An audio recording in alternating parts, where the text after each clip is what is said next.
નમસ્તે વિદ્યાર્થી મિત્રો, આજે આપણે ચેપ્ટર નંબર 3 સ્ટાર્ટ કરવા જઈ રહ્યા છે, જે છે સિંગલ ફેઝ ઇન્ડક્શન મોટર. આપણે સૌપ્રથમ ચેપ્ટર જોયું હતું 3 ફેઝ ટ્રાન્સફોર્મર, ત્યારબાદ ચેપ્ટર 2 આપણે જોયું જે હતું 3 ફેઝ ઇન્ડક્શન મોટર. તો ચેપ્ટરના નામ પરથી તમને ખ્યાલ હશે કે અહીંયા ઇન્ડક્શન મોટર તો સેમ જ છે, ખાલી આપણે ચેન્જ શું કરી રહ્યા છે તો કે પહેલા આપણે 3 ફેઝ સપ્લાય આપતા હતા, એની જગ્યાએ આપણે અત્યારે શું આપી રહ્યા છે, સિંગલ ફેઝ સપ્લાય આપી રહ્યા છે. તો તમને જાણીને આશ્ચર્ય થશે કે આપણી આજુબાજુ એટલે હાઉસહોલ્ડ એપ્લિકેશનની વાત કરીએ તો એની અંદર બધી જ જગ્યાએ તમને સિંગલ ફેઝ ઇન્ડક્શન જોવા મળે છે. જેમ કે તમે ફેન લઈ લો, તમે વોશિંગ મશીન લઈ લો, તમે એની અંદર નાના લેથ મશીન લઈ લો, ડ્રિલિંગ મશીન લઈ લો, જે મિક્સર લઈ લો, તો આ બધી જ વસ્તુની અંદર જે નાની મોટર્સ છે એ બધામાં આપણે સિંગલ ફેઝ ઇન્ડક્શન મોટર વાપરીએ છીએ. એની જે કેપેસિટી હોય છે એ મેક્સિમમ સિંગલ ફેઝમાં આપણે મેક્સિમમ કહું છું 3 HP સુધી જતા હોય છે. અધરવાઇઝ બધી જે મોટર હોય છે 0.25 HP અથવા 0.5 HP, 1 HP આવી નાની કેપેસિટીની હોય છે. અને એટલા માટે સિંગલ ફેઝ મોટર જે છે એ ફ્રેક્શનલ મોટર તરીકે પણ ઓળખાય છે. તો ચલો આપણે શરૂઆત કરીએ આપણા ચેપ્ટરની, જે છે સિંગલ ફેઝ ઇન્ડક્શન મોટર. તો આની અંદર સૌથી પહેલી ટર્મ આવે ઇન્ડક્શન, એટલે કે જે પાવર ટ્રાન્સફર થાય છે એ થ્રુ ઇન્ડક્શન થાય છે, કન્ડક્શન નહીં. કન્ડક્શન કોને કહેવાય? તો જો મારી પાસે અહીંયા ડાયરેક્ટ કનેક્શન છે તો અહીંયા એક પાવર જે છે એ અહીંયા ડાયવર્ટ થયો, બીજો પાવર ક્યાં થયો? અહીંયા. તો જ્યારે બે કોમ્પોનન્ટ વચ્ચે ફિઝિકલ કનેક્શન છે ત્યારે જે પાવર ટ્રાન્સફર થાય છે એ કન્ડક્શન થ્રુ થાય છે. પણ આની અંદર ઇન્ડક્શન એટલે કે જે આપણે ટ્રાન્સફોર્મરનો કન્સેપ્ટ હતો કે આપણે બે વાઇન્ડિંગને બાજુમાં રાખીએ અને પહેલાનો ફ્લક્સ બીજી વાઇન્ડિંગને કટ કરે અને EMF ઇન્ડ્યુસ થાય, એ પ્રિન્સિપલ પ્રમાણે કામ કરતું હોય એને કહેવાય ઇન્ડક્શન. તો ઇન્ડક્શન એટલે આપણને એટલી ખબર પડી ગઈ કે આપણી પાસે બે વાઇન્ડિંગ હશે. બીજું છે મોટર. મોટર એટલે કે એને સપ્લાયની જરૂર પડશે. જ્યારે તમે સપ્લાય આપશો ત્યારે મોટર શું કરશે? ફરશે. એટલે એક બ્લોક ડાયાગ્રામમાં મારે દેખાડવું હોય તો સિંગલ ફેઝ ઇન્ડક્શન મોટર શું કરે છે તો કે સિંગલ ફેઝ સપ્લાય લઈ અને આઉટપુટમાં શું આપે છે? મિકેનિકલ એનર્જી આઉટપુટમાં આપે છે, એટલે કે રોટેશન આપણને આઉટપુટમાં આપે છે. હવે વાત કરીએ એના વર્કિંગ પ્રિન્સિપલની. તો વર્કિંગ પ્રિન્સિપલ ઇન્ડક્શન મોટર જેવો જ રહેશે કે જ્યારે તમે સપ્લાય આપશો તો એ સપ્લાય સ્ટેટરમાંથી ક્યાં ટ્રાન્સફર થશે? રોટરમાં. રોટરના કંડક્ટર્સ એને કટ કરશે, એમાં EMF પ્રોડ્યુસ થશે. એટલે આપણે જો વાત કરીએ તો સિંગલ ફેઝ સપ્લાય, એનાથી રોટેટિંગ મેગ્નેટિક ફિલ્ડ પ્રોડ્યુસ થવું જોઈએ. એ રોટેટિંગ મેગ્નેટિક ફિલ્ડ રોટરના કંડક્ટરને કટ કરે. રોટરના કંડક્ટરને કટ કરે એટલે એમાં EMF ઇન્ડ્યુસ થાય રોટરમાં. રોટરના EMF, રોટર શોર્ટ કરેલું છે એટલા માટે એમાં કરંટ પ્રોડ્યુસ થાય અને એ કરંટ ટોર્ક પ્રોડ્યુસ કરે અને આપણને રોટેશન મળે. તો આ વર્કિંગ પ્રિન્સિપલ સિમ્પલ છે, પણ હવે તકલીફ હવે શરૂ થાય છે કે રોટેટિંગ મેગ્નેટિક ફિલ્ડ લાવવું ક્યાંથી?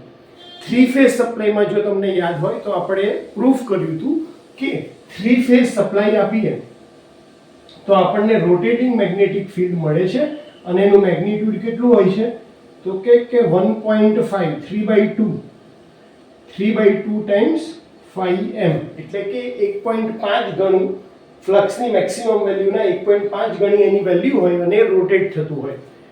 2 ફેઝ સપ્લાય આપીએ તો પણ આપણને રોટેટિંગ મેગ્નેટિક ફિલ્ડ મળે અને એની વેલ્યુ હોય છે 5m.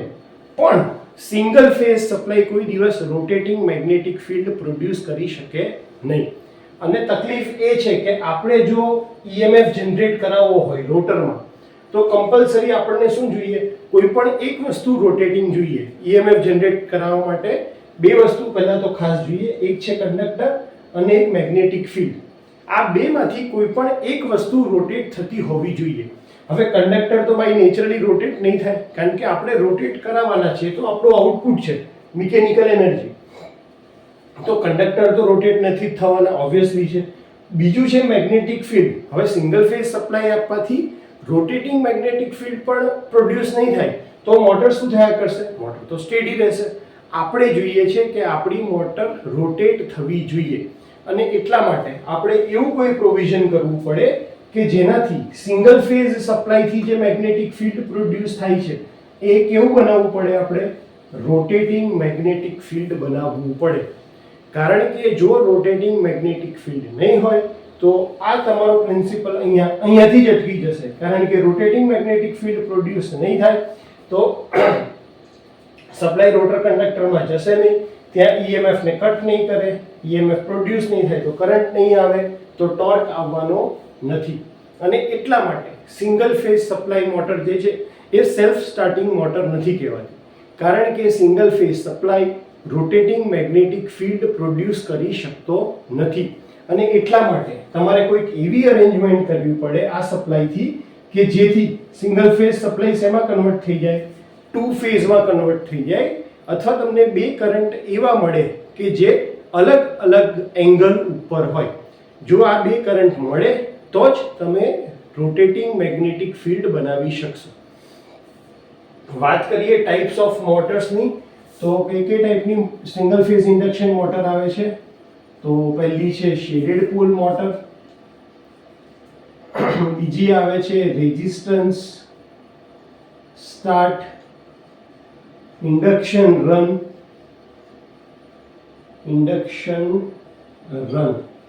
ત્રીજી આવે છે કેપેસિટર સ્ટાર્ટ ઇન્ડક્શન રન, ચોથી આવે છે કેપેસિટર સ્ટાર્ટ કેપેસિટર રન, એમાં પણ આવે છે સિંગલ વેલ્યુ, અને પાંચમી આવે છે capacitor start capacitor run double value. તો આપણે એક એક કરીને આ પાંચે પાંચ ઇન્ડક્શન મોટર જે છે એ પણ જોવાના છે. આપણે રિવોલ્વિંગ ફિલ્ડ થિયરી જે કન્સેપ્ટ છે કે ભાઈ રોટેટિંગ મેગ્નેટિક ફિલ્ડ નથી જનરેટ થતું, સિંગલ ફેઝ સપ્લાય આપીએ ત્યારે શું થાય છે એ પણ જોવાના છે. અને આટલા ઉપરથી તમને બેઝિક ઇન્ડક્શન મોટર માટે આઈડિયા આવી ગયો હશે. પાર્ટ્સની વાત કરીએ તો પાર્ટ્સ કયા કયા હશે, તો આની અંદર પણ બે પાર્ટ છે, એક હશે સ્ટેટર અને બીજું કયું હશે, બીજું હશે રોટર. સ્ટેટરના પાર્ટ કયા કયા આવશે, તો કે ભાઈ પહેલા શું આવશે, તો તમારો સ્ટેટર કોર, અને બીજું શું આવશે, સ્ટેટર કંડક્ટર. એવી જ રીતે રોટરમાં શું આવશે, તો રોટર કોર અને એની અંદર રોટર કંડક્ટર. આની અંદર સ્લિપ રિંગ ટાઈપની અરેન્જમેન્ટ નથી હોતી, એટલા માટે રોટર જે હોય છે એ હંમેશા એન્ડ રિંગથી આપણે શું કરીએ છીએ, તો કે એને શોર્ટ કરી દઈએ છીએ. આ જે કંડક્ટર છે રોટરના એને આપણે એન્ડ રિંગથી બધાને શોર્ટ કરેલા હોય છે. તો રોટરની અંદર એક્સ્ટ્રા રેઝિસ્ટન્સ સિંગલ ફેઝ મોટરમાં નાખવામાં આવતો નથી. અને સ્ટેટરની બહાર શું હોય છે, તમારું આ કોર છે, એટલે બહાર આપણે એને યોક કહીએ છીએ. આ યોકની અંદર આવશે તમારું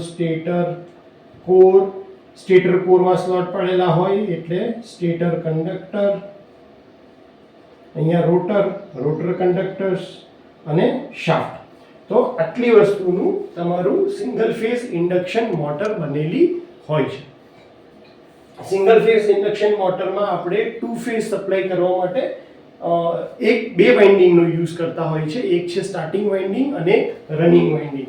અને જો બંનેની પોઝિશન આપણે જોઈએ તો સ્ટાર્ટિંગ વાઇન્ડિંગ આપણે આવી રીતે બનાવીએ, તો રનિંગ વાઇન્ડિંગ એના કરતાં 90 ડિગ્રી ઉપર આપણે પ્લેસ કરીએ છીએ, જેથી કરીને આપણને બંને વચ્ચે 90 ડિગ્રીનો એંગલ મળી શકે. ફિઝિકલ પોઝિશન એટલે કે જો રનિંગ વાઇન્ડિંગ આ રીતે રાખીએ તો સ્ટાર્ટિંગ વાઇન્ડિંગ આ રીતે રાખતા હોય છે, બીજી અહીંયા રનિંગ વાઇન્ડિંગ આ રીતે હોય છે. તો આટલું introduction point of view perfect છે કે જેનાથી તમે સિંગલ ફેઝ ઇન્ડક્શન મોટરની અંદર કયા કયા ટોપિક આવશે, શેનું બનેલું હોય છે કન્સ્ટ્રક્શન, કયા વર્કિંગ પ્રિન્સિપલ ઉપર કામ કરે છે, કેમ frictional motor fraction single phase induction motor કહેવાય છે, કેમ એ સેલ્ફ સ્ટાર્ટિંગ નથી, રોટેટિંગ મેગ્નેટિક ફિલ્ડનું મહત્વ શું છે, કેટલા એના ટાઈપ છે, કઈ રીતે કામ કરે છે, ઇનપુટમાં શું છે, આઉટપુટમાં શું છે, આ બધી વસ્તુ આપણે આજના લેક્ચરમાં જોયું. તો હોપ કે તમને બેઝિક ઇન્ટ્રોડક્શન ખ્યાલ આવી ગયો હશે. નેક્સ્ટ ટોપિક આપણે લઈશું revolving field theory. Thank you so much.